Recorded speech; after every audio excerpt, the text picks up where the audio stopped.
All right, for this next couple of readings that we're going through, again, world prehistory and archaeology, history of classical physics, world history, world prehistory, the Cambridge world prehistory, the Cambridge world history. Going over Steven Pinker some. We're going over the Merck Manual of Medical Info. We're going over the history of modern science. Going over research methods, statistics, and applications.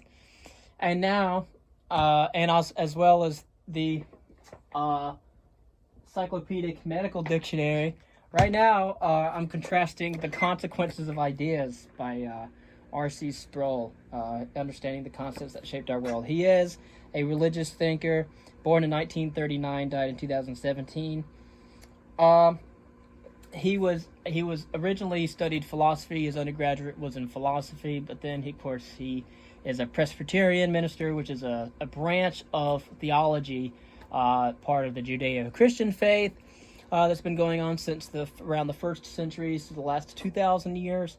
It goes on the Judeo tradition before that, all the way 500 years before that in Babylon.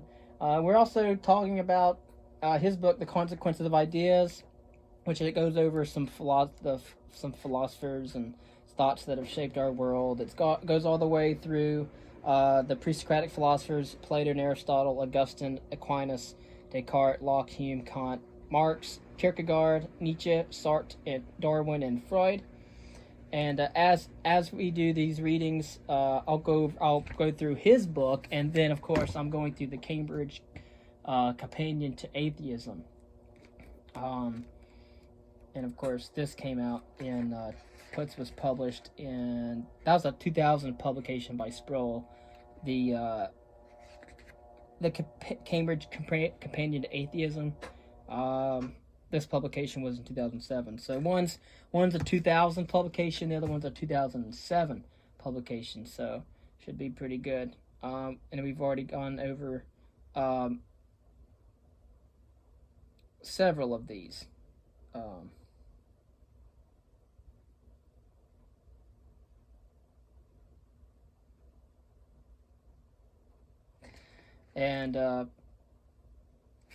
So yeah, we'll just go ahead and get started.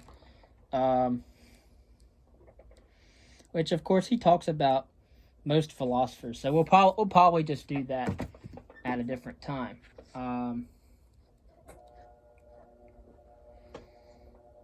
We could talk about naturalism and physicalism.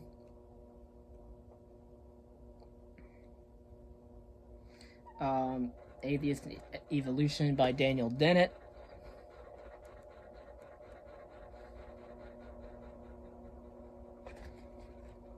I think we've already talked about atheism in antiquity. And atheism in modern history.